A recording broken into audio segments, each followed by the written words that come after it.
नमस्कार दोस्तों। आज हम तमस उपन्यास के अंतिम भाग 21 का पाठ प्रारंभ करते हैं। अमन कमेटी की मीटिंग के लिए लोग हॉल में इकट्ठे हो रहे थे।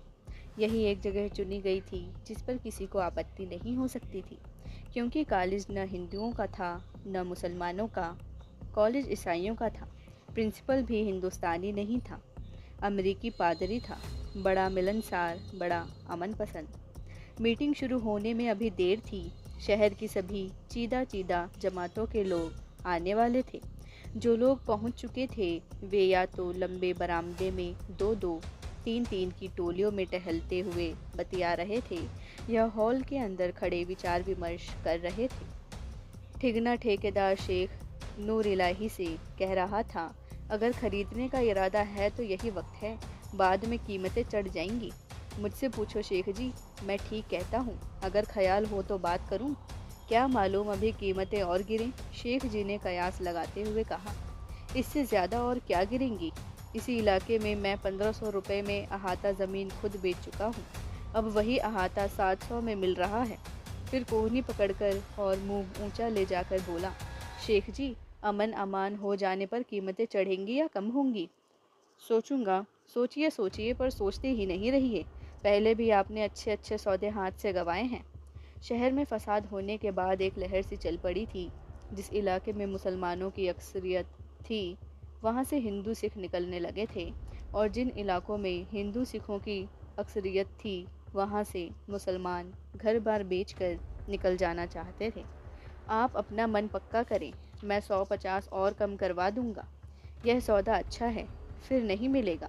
आप यही चाहते हैं कि मुसलमानी इलाका हो और मकान बर लबे सड़क हो। अच्छी बात है, जल्दी खबर करूंगा। अगर शेख नूर इलाही 2 मिनट और वहां खड़ा रहता तो सौदा पक्का हो जाता, पर वह जैसे तैसे बाजू छुड़ाकर ठेकेदार मुंशीराम के पंजे से निकल गया और म्यूनिसिपल कमेटी के कुछ सदस्यों की टोली में जा मिला। मुंशीराम खड़ा इधर उधर देखता रहा, फिर धीरे धीरे सरकता हुआ बाबू पृथ्वीचंद के पास जा पहुंचा। आपके साथ वाला जुड़वा मकान बिकाऊ है? वह मकान कहाँ है? बच्चा दड़बा है। दड़बा है तो भी मैं कहूँगा ले लो, कौड़ियों के मूल बिक रहा है। साथ मिला लोगे तो मकान खूब कुशादा हो जाएगा। और अगर पाकिस्तान बन गया तो? छोड़ो बादशाह, यह सियासतदानों के चोचले हैं। बन भी गया तो क्या होगा, लोग तो यहीं पर रहेंगे, कहीं भागे तो नहीं जा रहे। मुंशीराम नहीं चाहता था कि आज का दिन किसी सौदे से खाली जाए। एक जगह पर इतने धन पैसे वाले लोग कहाँ एक साथ मिलते हैं। बाबू पृथ्वीचंद ने पेशन गोई करते हुए कहा, अमन अमान हो गया तो अपना मोहल्ला छोड़कर कोई नहीं जाएगा। क्या बातें करते हो बाबूजी, अब यह ख्याल ही दिमाग से निकाल दो। अब हिंदुओं के मोहल्ले में न तो कोई मुसलमान रहेगा और न मुसलमानों के मोहल्ले में कोई हिंदू। इसे पत्थर पर लकीर समझो।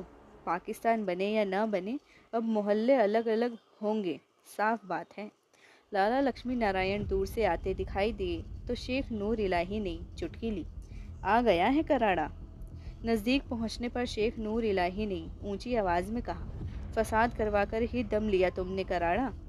आसपास खड़े लोग हंस दिए। शेख नूर इलाही और लाला लक्ष्मी नारायण के बीच बेतकल्लुफ़ी थी। दोनों शहर के मिशन स्कूल में एक साथ पढ़े थे। दोनों कपड़े का व्यापार करते थे। कराड़ का कोई भरोसा नहीं। क्यों कराड़ा? उन्हें इतने प्यार से मिलते देख एक और खड़ा सरदार मोहन सिंह अपने ही साथी से बोला, हम सबको यहीं रहना है। जनून सिर पर चढ़ जाए, लेकिन सच बात तो यही है कि हम सबको यहीं रहना है। मामूली लड़ाई झगड़े की कोई बात नहीं। यूँ तो घर के बर्तन भी एक दूसरे से ठहक जाते हैं, हमसायों के आपस में झगड़ते होते रहते हैं, लेकिन रहना तो हम सबको यहीं है। हमसाया तो अपना दाया बाजू होता है। और दोनों बगलगीर हो गए। अंदर ही अंदर दोनों कट्टरपंथी थे, पर खेल बड़े हुए थे, इसलिए दोस्ती भी थी, मेल मिलाप भी था। दुख सुख में थोड़ा बहुत शरीक भी होते थे। शेख नूर इलाही के वाक्य में मजाक कहाँ तक था और हिंदुओं के प्रति घृणा कहाँ तक व्यक्त हुई थी, कहना कठिन है। फिर धीरे से लक्ष्मी नारायण से बोला, तेरी गांठें मैंने गोदाम में से उठवा दी थी। लक्ष्मी नारायण मुस्कुरा दिया। फिर शेख नूर इलाही अपने मजाकिया अंदाज में बोला, पहले तो मैंने कहा जलने दो कराड़ का माल, फिर दिल में आया नहीं यार, आखिर तो दोस्त है मेरा। आसपास खड़े लोगों को दोस्तों का यह मिलन भला लग रहा था। नूर इलाही कहे जा रहा था, पहले तो बेटे को मजदूर ही नहीं मिले, उस रात मजदूर कहाँ से मिलते। मैंने उससे कहा, जैसे भी हो गांठें उठवा तो नहीं दी तो ताला मुझे जीने नहीं देगा। जैसे भी हो गांठें उठवा दो, नहीं तो लाला मुझे जीने नहीं देगा। पकड़ लाया फिर कहीं से 2 मजदूर। इस पर दोनों हंस दिए। यह हंसी खेल अपनी जगह ठीक था, इसके साथ नज़र का लिहाज था, लेकिन सच्चे गहरे जज्बात नहीं थे। एक प्रकार की अनौपचारिकता थी जो बड़ी उम्र के स्वार्थी पुरुषों में आ जाती है। अंदर ही अंदर वैमनस्य भी था, घृणा भी थी, पर दोनों व्यापारी थे, व्यवहार कुशल थे, अपने लिए एक दूसरे की ज़रूरत समझते थे। खम्बे के नीचे बड़ा हयात बख्श किसी शहर की खूबसूरती का वर्णन कर रहा था। ऐसा खूबसूरत शहर सरदार जी जैसे दुल्हन खड़ी हो। वह कह रहा था, शाम को जब रोशनी हो तो चारों तरफ जगमग समंदर का किनारा, ऐसी सज-धज आपको क्या बताऊं, जैसे दुल्हन खड़ी हो। साफ सुथरी सड़कें देखते आंख नहीं भरती थी। किस शहर की तारीफ हो रही है हयात बख्श? रंगून, रंगून बहुत बढ़िया शहर है। लाम के दिनों में मैं वहाँ गया था। वाह वाह, क्या बताऊं तुम्हें। आपस में मिलने वाले विभिन्न संप्रदायों के लोग जानबूझकर फसादों की चर्चा नहीं कर रहे थे, वरना जलते गांवों और जलती अनाज मंडी की पृष्ठभूमि में दुल्हन जैसे किसी सुंदर नगरी की चर्चा कोई क्यों करता। दूसरी ओर वयोवृद्ध लाला पृथ्वी चंद अपनी मंडली में अपनी तीखी पतली आवाज़ में कह रहा था। मैंने उन्हें समझाया। मैंने कहा, ओए बेवकूफ़ों, गली के मुंह पर लोहे का फाटक बना देने से क्या तुम बच जाओगे? ओए कोई अक्ल की बात करो। बाहर का आदमी अंदर नहीं आ सकेगा तो अंदर का बाहर भी तो नहीं जा सकेगा। गेट बनाकर तुम अपने को कैद कर लोगे। लाला श्यामलाल कांग्रेस कमेटी के सदस्य आंकड़ा बाबू को धकेलते हुए एक ओर ले जा रहे थे। एक बात का ध्यान तुम्हें करना है बेटा, आओ इधर बेंच पर बैठकर बात करते हैं। दोनों बैठ गए। लाला जी अपना मुंह आंकड़ा बाबू के कान के पास ले जाकर बोले, म्यूनिसिपल कमेटी के चुनावों में हमारे वार्ड में से कांग्रेस की तरफ से कौन खड़ा हो रहा है? मुझे तो मालूम नहीं लाला जी, अभी तो सभी लोग रिलीफ के काम में लगे हैं। सभी लोग तो नहीं, खैर तुम रिलीफ के काम में ज़रूर लगे हो। फिर भी तुमने कुछ सुना तो होगा। मैंने तो कुछ नहीं सुना लाला जी, पर इन हालात में कमेटी के चुनाव होंगे भी या नहीं, मुझे शक है। दुनिया के काम बेटा कभी बंद हुए हैं? मैं डिप्टी कमिश्नर से मिल चुका हूँ। 2 महीने बाद चुनाव होंगे। नाम दाखिल करने की तारीख 15 जून रखी गई है, इसलिए अब ज़्यादा वक्त नहीं रह गया है। मुझे तो कुछ भी मालूम नहीं लाला जी। दुनिया में आंखें खोलकर चलते हैं बेटा। अब हम लोग तो ज़्यादा वक्त बैठे नहीं रहेंगे। तुम नौजवानों को ही दुनिया के काम संभालने हैं। फिर आंकड़ा बाबू के कान के पास मुंह ले जाकर बोले, मैं चुनाव लड़ रहा हूँ। बाबू ने लाला जी के चेहरे की ओर देखा। मैंने सुना है कांग्रेस मंगल सेन को टिकट दे रही है। पर लाला जी, आपको कांग्रेस टिकट की ज़रूरत ही क्या है? पर सवाल पूछते ही आंकड़ा बाबू स्थिति को समझ गया।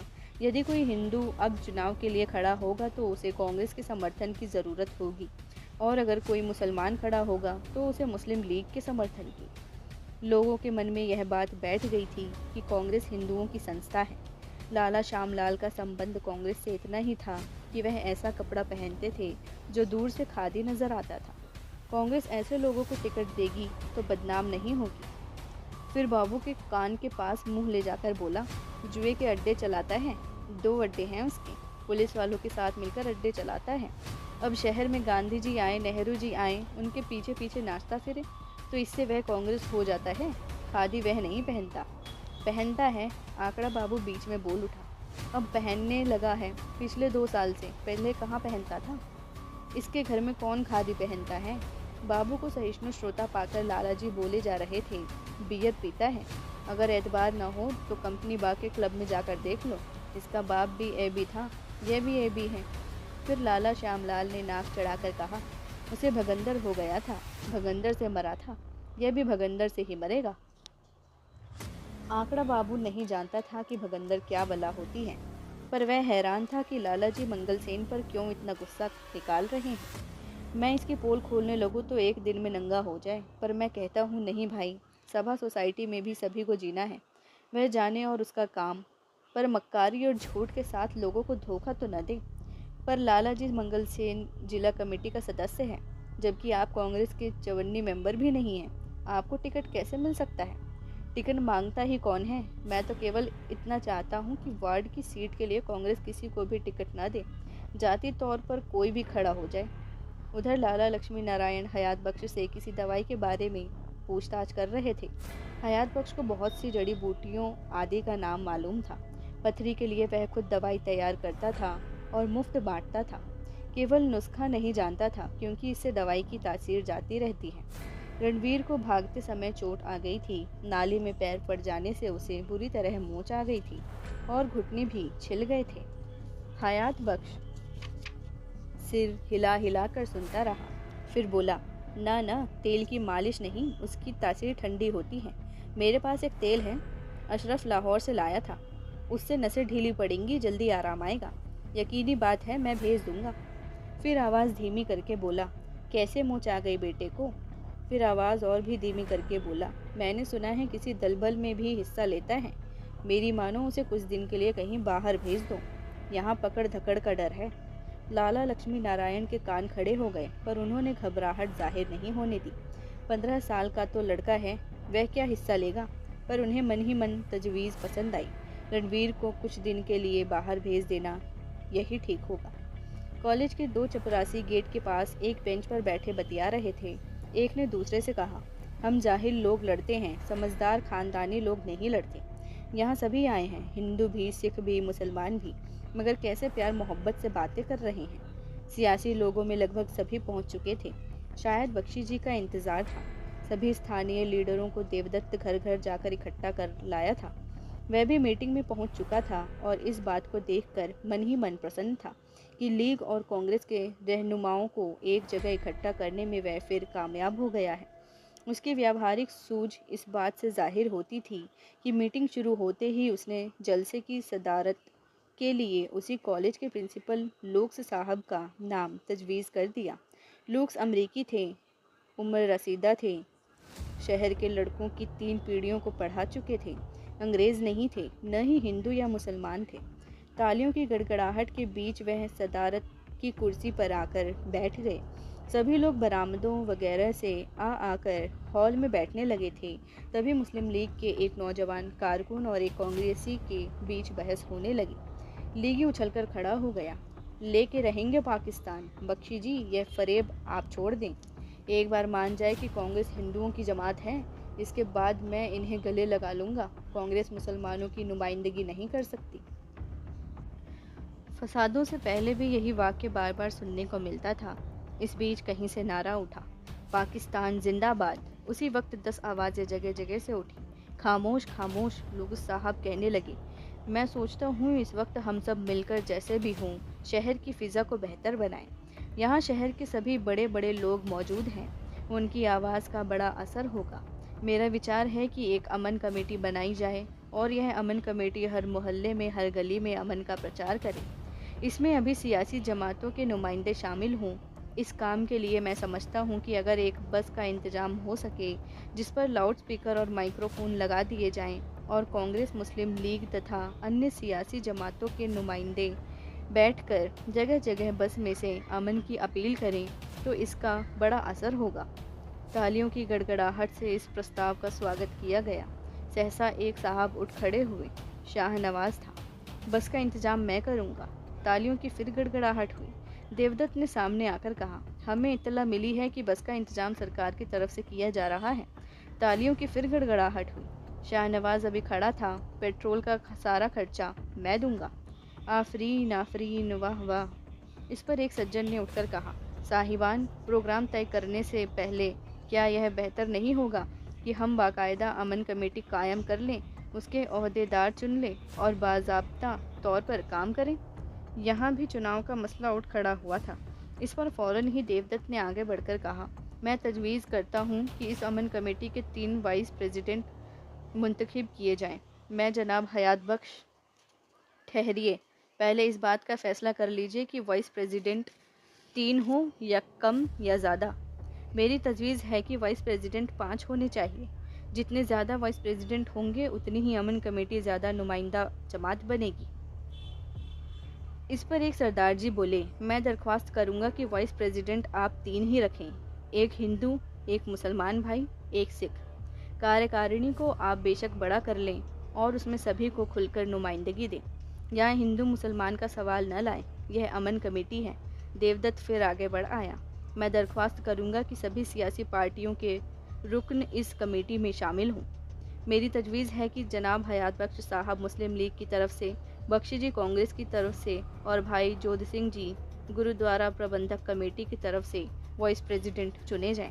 एक सज्जन उठ खड़े हुए। अगर सियासी पार्टियों के नुमाइंदे चुनना है तो तीनों पार्टियों के प्रधान चुन जाएं, उनके नाम गिनाए जाएं।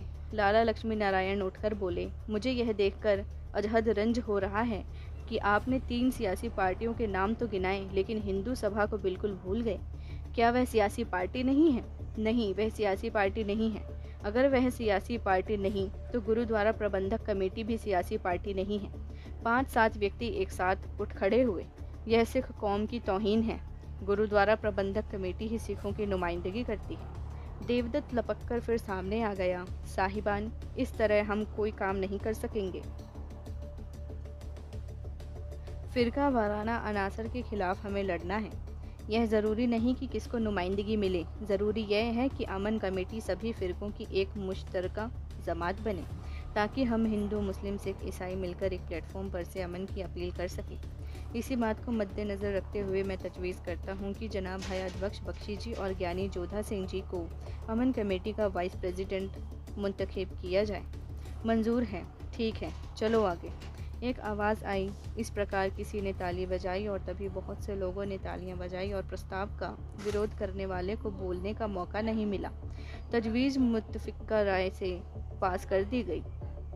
इस पर मास्टर रामदास ने उठकर कहा, जनरल सेक्रेटरी के लिए मैं कॉमरेड देवदत्त का नाम तजवीज़ करता हूँ। एक तो यह अनथक मेहनत कर सकते हैं, इन्हीं की कोशिशों से हम आज यहाँ इकट्ठे हुए हैं।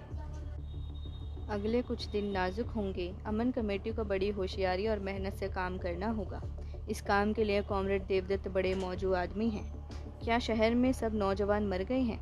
मनोहर लाल था, आज भी एक और दीवार के साथ छाती पर बाजू बांधे पीछे खड़ा था। मैं पूछता हूँ, क्या सरकार के दुमछल्ले, कौम के गद्दार कम्युनिस्ट ही इस काम के लिए रह गए हैं और सब नौजवान मर गए हैं? यह चुनाव ढोंग है। मैं इस मीटिंग से वॉकआउट करता हूँ। और वह मुड़कर हॉल के बाहर जाने लगा। ठहरो यार मनोहर लाल, कोई काम होने दिया करो। मनोहर लाल अभी भी बिगड़ा हुआ था। छोड़ो यार, हमने बहुत देखे हैं। मनोहर लाल सीधा मुंह पर कहता है, वह सगे बाप से नहीं डरता। पर कांग्रेस के कुछ एक नौजवान सदस्यों ने उसे रोक लिया। एक आदमी उसे काम पर से उठाकर मीटिंग में लौटा लाया। सभी सरकार के पिट्ठू इकट्ठे हुए हैं। मैं इन सबको जानता हूँ। खामोश खामोश, मैं कॉमरेड देवदत्त के नाम की तायद करता हूँ। मैं तायद मजीद करता हूँ। तालियों की गड़गड़ाहट, काम फिर खुश असलूबी से चलने लगा था। लेकिन कार्यकारिणी के सदस्यों के चुनाव के समय सभी तरह के नाम तजवीज़ किए जाने लगे। लक्ष्मी नारायण, मर्यादास, शाहनवाज।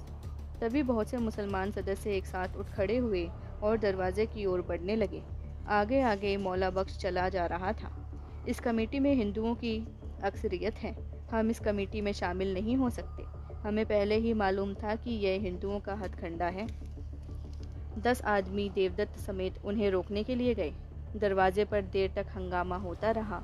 आखिर एक फार्मूला के आधार पर कार्यकारिणी चुनने का फैसला हुआ कि उसमें कुल 15 सदस्य हों, 7 मुसलमान, 5 हिंदू और 3 सिख। देर तक बहस हुई।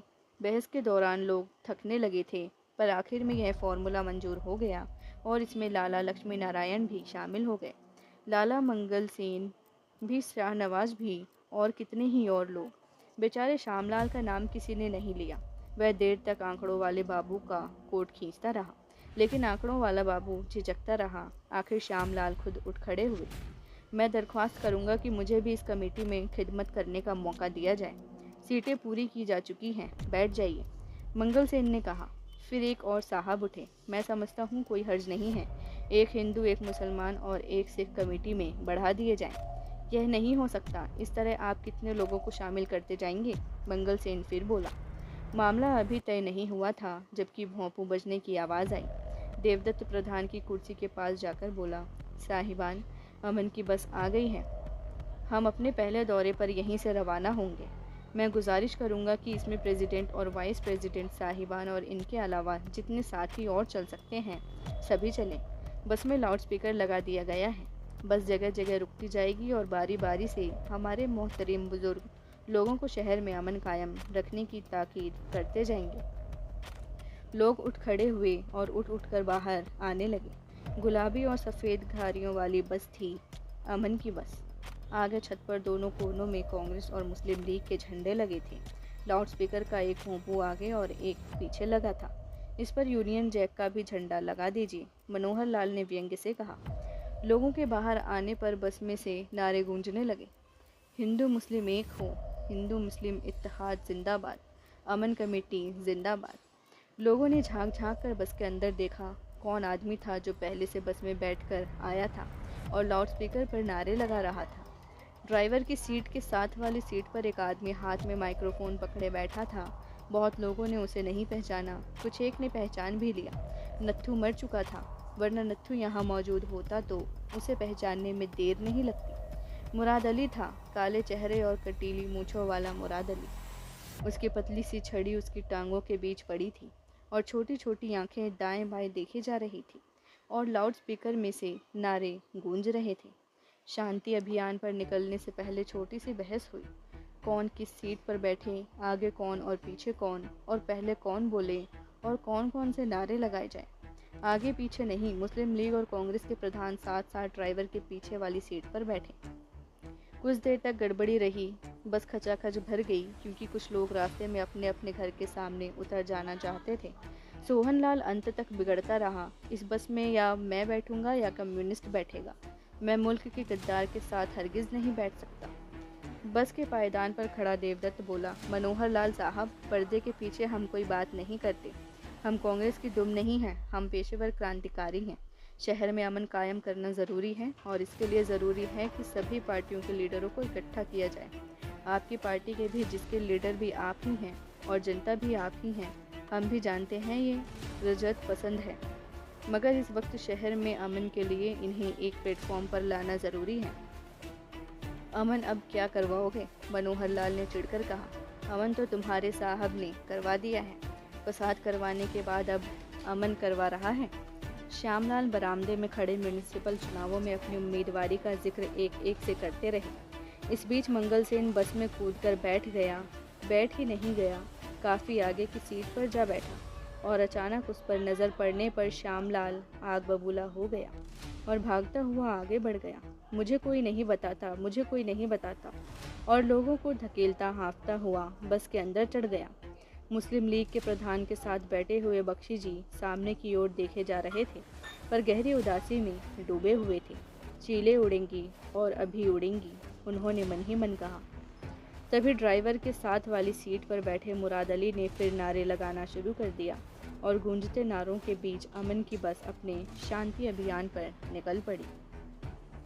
बंगले में भोजन कक्ष की स्निग्ध रोशनी में मेज के आर पार बैठे रिचर्ड और लीज़ा अपने भावी कार्यक्रम पर विचार कर रहे थे। लीज़ा फिर से संभल गई थी। रिचर्ड को भी आज ज़्यादा काम नहीं था।